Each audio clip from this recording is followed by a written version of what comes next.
stood in front of a sold-out Apollo Theater crowd every night and made them feel joy she was personally incapable of feeling. A man wrote the #1 R&B hit of the entire 1980s on a napkin in a foreign country while hiding from the IRS 2 ex-wives and a cocaine addiction that was slowly eating him alive. A teenage girl was carried unconscious onto a plane by someone in her own camp, and that plane never made it off the runway. These are not rumors, these are not tabloid theories. These are documented facts, court records, autopsy reports, sworn depositions, and the words of the people who were actually in the room. Facts that were buried under platinum records, Grammy speeches, and carefully managed public images while the rest of the world just kept dancing. Here is what nobody tells you about the greatest R&B songs ever recorded. Behind every one of them is a human being who was fighting something. A stolen credit, a broken body, a secret they could never say out loud. A system designed to take everything they built and leave them with nothing. The music survived. In some cases, the artist did not. And the distance between those two facts is where the real story lives. Welcome to R&B Hives. We go where the press releases stop and the truth begins.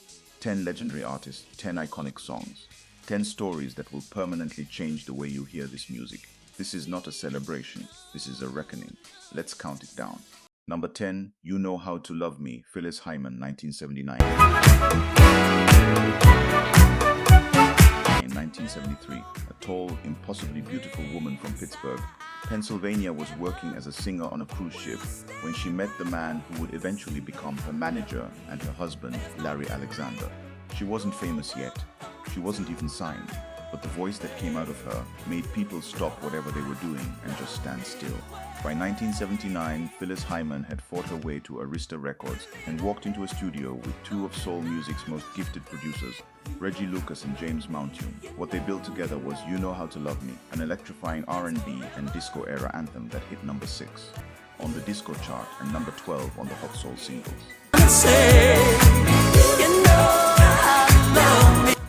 Here's what makes this song hit differently when you know the story. Phyllis Hyman was battling demons that no audience ever saw. Behind the gowns, behind the commanding stage presence, behind that voice, she was fighting clinical depression so severe that it defined her entire adult life. She once told an interviewer, "I know what it feels like to be standing in a room full of people and feel completely alone." She performed that feeling every single night, and audiences called it charisma. The cruel irony is this: You Know How to Love Me, a song dripping with romantic confidence and sensuality, was recorded by a woman who privately described herself as unlucky in love, unworthy of real affection, and unable to feel the joy she performed so effortlessly for everyone else. On June 30th, 1995, just hours before she was scheduled to take the stage at the Apollo Theater for what should have been a career-defining night, Phyllis Hyman was found unconscious in her Manhattan apartment. A note was left behind. She was 45 years old. She never got to hear how much that song still means. She never knew that decades later people would still hum it in the dark when words failed them. That voice, that song, that performance, they outlived everything she couldn't survive. Number 9, Casanova, Levert, 1987. In Cleveland, Ohio, 3 young men walk into a recording session with a song they didn't write, produced by a man they barely knew, and they come out with a record that changes their lives forever. Levert Gerald, Sean, and Mark Gordon were already the sons of OJ's legend Eddie Levert, which meant the pressure on them was unlike anything most artists ever have to carry. You don't just have to be good when your father is a soul music icon. You have to be undeniable. Casanova was written and produced by Reggie Calloway of the group Midnight Star, who had quietly been one of the most important producers in black music, with nobody giving him nearly enough credit. The song arrived fully formed, and what Levert did with it was make it feel like it had always belonged to them. Here's what most people don't realize about this record. Casanova didn't just top the R&B chart. It was the very first new jack swing song in history to reach #1 on the Billboard Hot Black Singles chart. It sat there for 2 straight weeks and cracked the pop top 5 at #5, the only time Levert ever had a major pop crossover. What made that accomplishment extraordinary is the weight it carried. This was two brothers proving, in front of their father's entire generation of fans, that they had earned their own place in the music. Eddie Levert watched his sons reach #1 and later admitted in interviews that the emotion of seeing them do it was something he struggled to put into words. I love you, babe. What you also need to know is that Sean Levert, the brother who brought so much of the group's warmth and humor to the stage, died in 2008 inside a county jail in Ohio. At just 39 years old, he had been jailed for unpaid child support. The jail denied him his prescription medication. For 6 days, guards watched him deteriorate. A federal lawsuit followed. A $4 million settlement followed, and Ohio passed a law in his name. Every time Casanova plays, it carries two things at once, a triumph and a tragedy that the song itself could never have predicted. Number 8, It's a Man's World, James Brown, 1966. This is a man's world. Here is a sentence that needs to stop you completely. The most famous song James Brown ever recorded, a song the whole world still calls his, was written by a woman. And James Brown went to court trying to make sure she never got credit for it. Without the man make everything. Her name was Betty Jean Newsom. She was Brown's girlfriend at the time, and the song was born on a road trip, a 20-hour drive from Harlem through South Carolina and deep into the American South.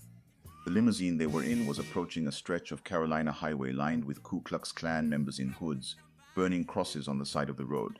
In that car, on that road, with that image out the window, Betty Jean Newsom started humming a melody and whispering lyrics about what men build and what they're worth without a woman. James Brown leaned over and listened. He sang along. The song was born in a car moving through a nightmare. Betty Jean registered the copyright. The official Copyright Office documentation from October 23, 1964, lists her as the sole author under the title It's a Man's World. She did this more than a year before Brown even released it, when the record became a smash hit, #1 R&B. Number 8, Pop. Brown tried to argue he wrote it. His own Famous Flames bandmate Bobby Byrd gave sworn testimony in a 2002 deposition backing Newsom's account. Brown lost in court. She was listed as co-author and awarded 1/3 of royalties. Without the man make everything. Rolling Stone called the lyrics almost biblically chauvinistic. But here's the part that should permanently reframe this song in your mind. Every line that credits men for building the world, every car, every train, every electric light, was written by a woman who watched a man take those exact words and tried to take them from her too. The song says it would be nothing without a woman. Betty Jean Newsom proved it. If you are enjoying this, do well to like, share, and subscribe to keep connected. Number 7, Lover Girl, Tina Marie, 1984. In 1979, Motown Records released a debut album by a new artist. They deliberately left her picture off the cover. The reason was calculated and cold.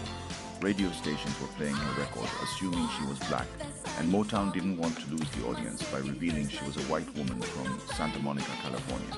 Her name was Mary Christine Brockert. The world would come to know her as Tina Marie, and the man who believed in her before almost anyone else was Rick James. James had been assigned to produce Diana Ross, but the moment he heard Tina sing, he told Motown he was producing her instead. He nicknamed her Lady T. He taught her the architecture of funk, the emotional physics of soul music, and he gave her a vocabulary for the kind of artist she actually was. When Tina appeared on Soul Train in 1979, she became the first white female guest in the show's history. But here is where the story turns sharp. After 4 albums and genuine R&B credibility, Tina Marie sued Motown Records for non-payment of royalties and breach of contract. She won an out-of-court settlement, and the legal battle she fought became so significant that it led to a California law preventing record labels from holding artists to personal service contracts for more than 7 years. That law is now known in the music industry as the Tina Marie Law. She changed California legislation because a label tried to keep her trapped.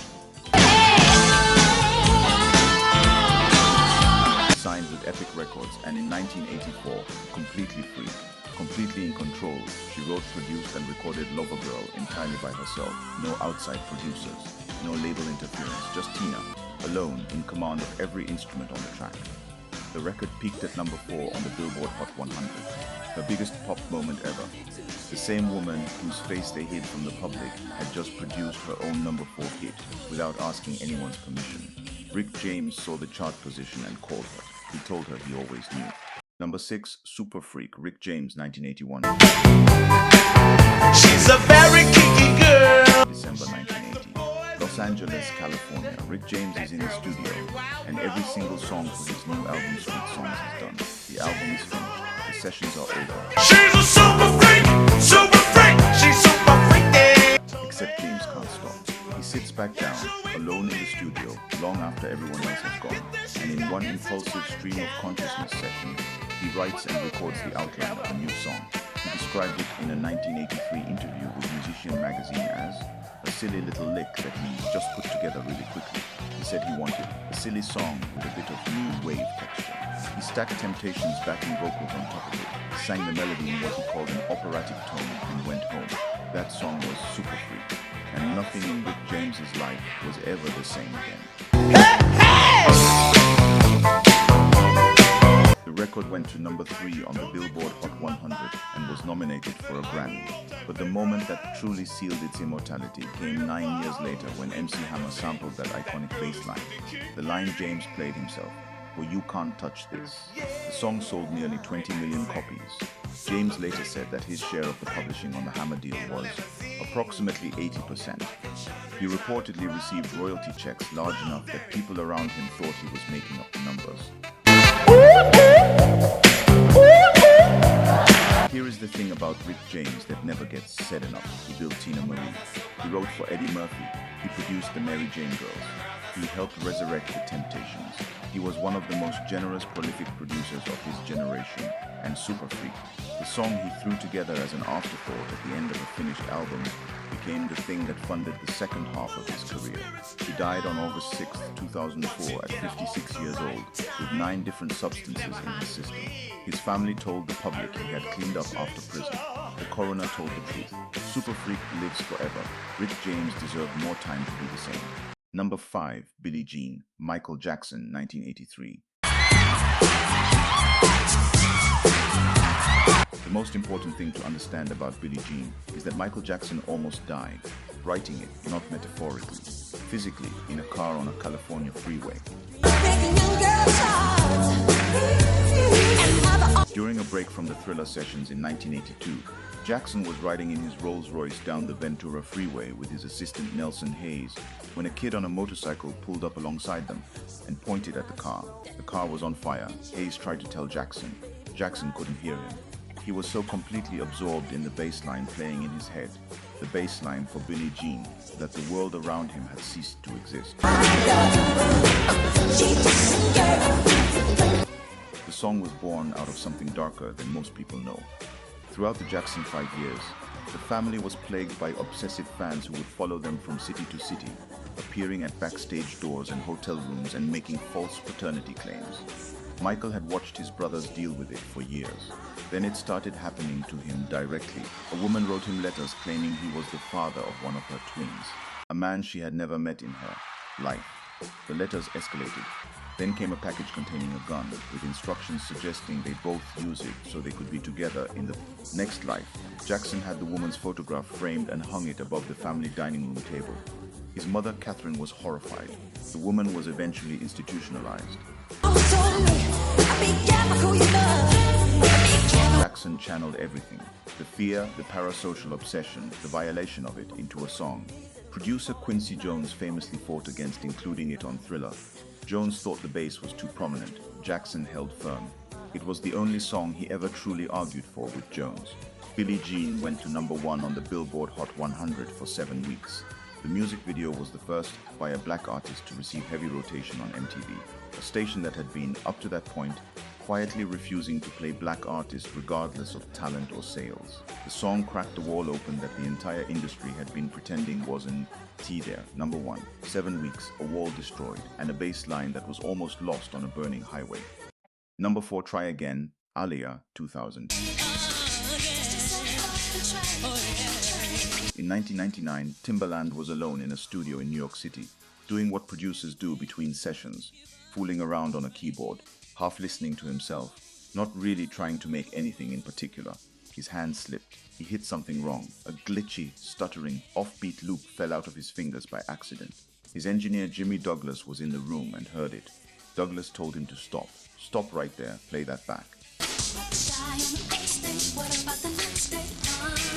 Timbaland said in a 2023 interview, "It was a mistake and my engineer caught it. I said, 'Jimmy, did you catch that little rhythm?' He said, 'I sure did.' So he played it back. I said, 'Ooh, chop it right there.' That glitch, that one accidental keyboard error, became the DNA of Try Again." The song was written by Static Major, who would later die in 2008 at just 33 years old from a rare medical condition. The early version of the lyrics sounded, by Timbaland's own description, too preachy. They were rewritten.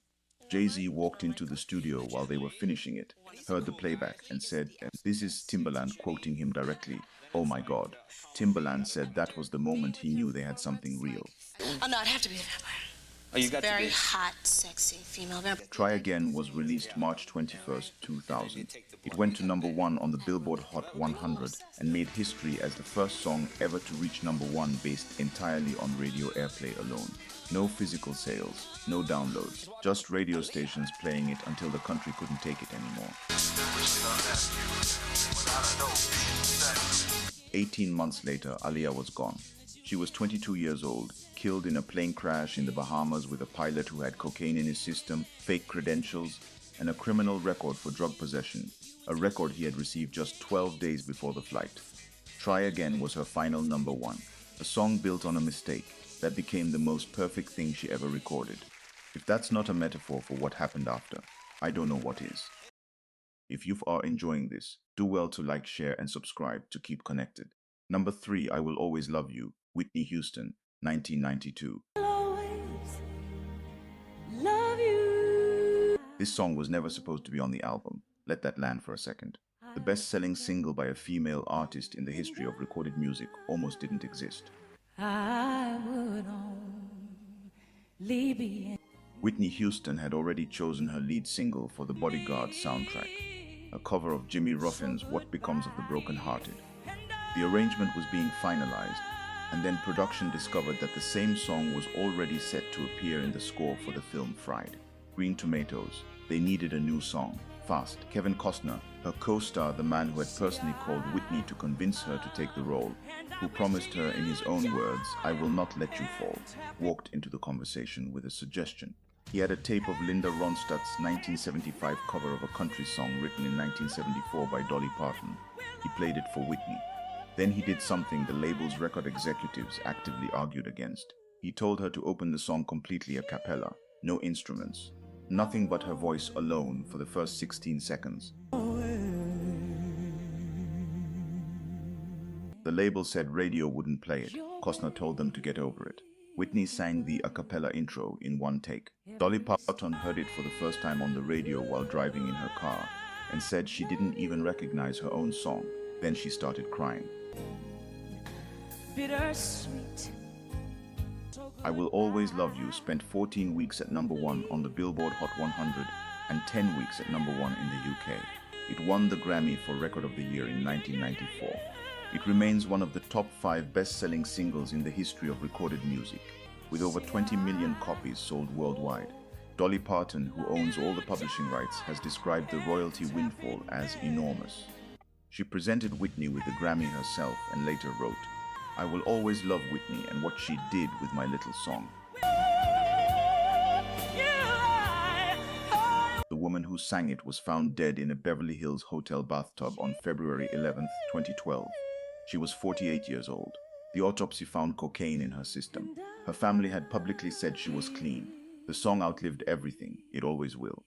Number 2, Sexual Healing, Marvin Gaye, 1982. Sexual. All the men say he. By 1981, Marvin Gaye was living out of a bread van on a beach in Hawaii. That is not a metaphor. That is the documented, factual condition of one of the greatest voices in the history of recorded music. Broke, cocaine addicted, 2 ex-wives suing him for unpaid child support. the IRS having seized his recording studio and Motown demanding an album he couldn't finish. A Belgian concert promoter named Freddy Couzert found him and made him an offer. Come to Ostend, Belgium, a small coastal town of 70, and people on the North Sea, and get clean. Gay had no better option. He went. He spent 18 months in that cold, grey town, largely unknown, walking the beach alone, rebuilding himself from nothing. It was in that state, fragile, newly sober, spiritually searching, that writer David Ritz flew to Ostend in the spring of 1982 to interview Gay for his biography. Ritz walked into Gay's apartment and found it filled with pornographic magazines. He looked at Marvin and said plainly, "You need some sexual healing." Gay laughed. Then he went quiet. Then he said, "Write that down." Ritz scribbled a poem on a napkin. A reggae-influenced instrumental track that keyboardist Odell Brown had been working on was playing in the background. Gay picked up the napkin, listened to the track, and started singing. Within minutes, the core of the song existed. Here's what gets buried in the feel-good version of this story. Sexual Healing was also the first mainstream hit to use the Roland TR 808 drum machine, the same machine that would go on to define the entire sound of hip-hop for the next 4 decades. Gay and collaborator Gordon Banks programmed it themselves by hand in that small Belgian studio. The record hit #1 on the R&B chart and stayed there for 10 consecutive weeks, the longest run of his entire career. It won him 2 Grammys. It was his comeback, his resurrection, the proof that he was still one of the most vital artists alive.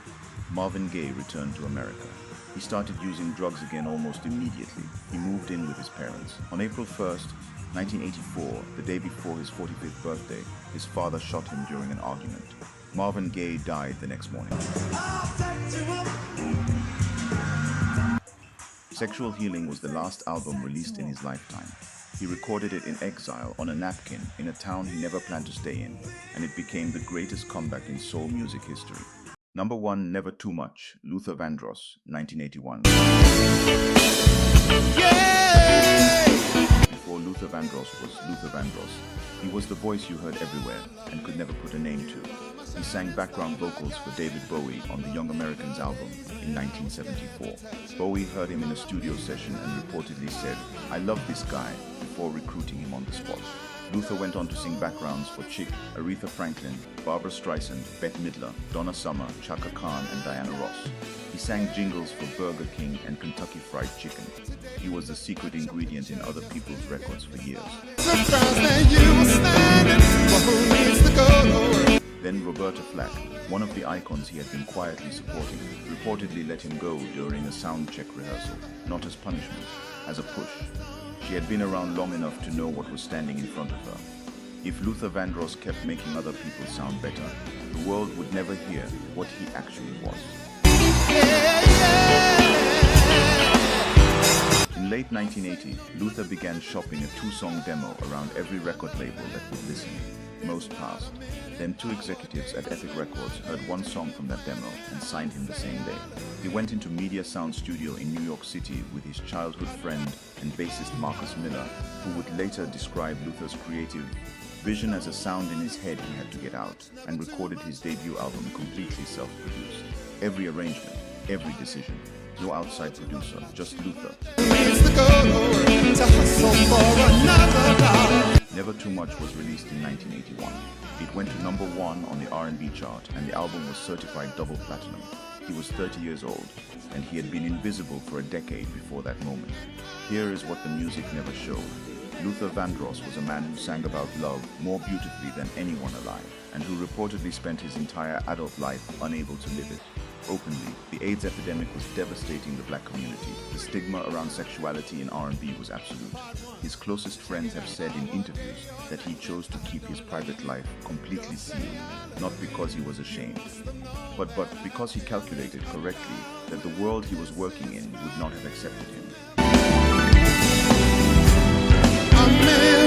His personal assistant later described the song Any Love as the most revealing thing Luther ever recorded, a quiet, devastating expression of how desperately he wanted the companionship he sang about every night, and how completely out of reach it felt. In April 2003, Luther Vandross suffered a massive stroke. It left him in a coma for 2 months. When he emerged, he could barely speak. He never sang again. He died on July 1st, 2005, at 54 years old, having spent his final 2 years unable to do the only thing he ever wanted to do.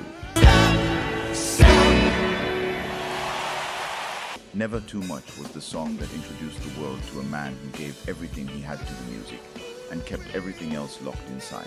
That voice, the one that made Jamie Foxx say, "If you wanted to fall in love, you let Luther do the work for you," deserves so much more time. And so did the man it came from. That is the list. 10 songs, 10 legends, 10 stories that live inside the music, whether the world knows them or not.